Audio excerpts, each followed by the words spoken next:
Yeah guys, welcome back. So today I'm going to show you how to farm bad coin. The new airdrop outside is bad coin. So how do you go about it? How do you start farming? So what you need to do is go to your telegram. When you go to your telegram, go and search for bad coin.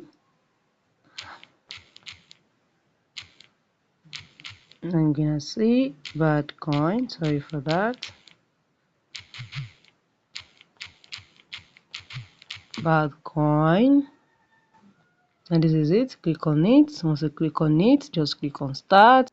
Once you click on start, click on join, and here it is. Click on start.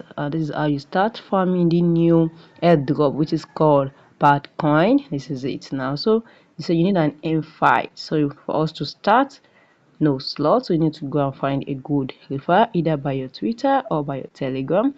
So I'm going to go to my Telegram. As I go to my Telegram, I'm gonna click on join. You can see,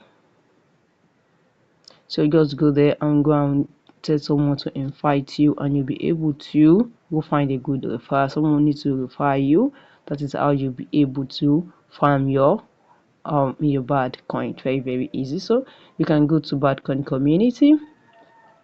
You can go to back the community to go and check for refer, and after that just start mining. So guys, if you found this video helpful, smash the like button, drop a comment and subscribe.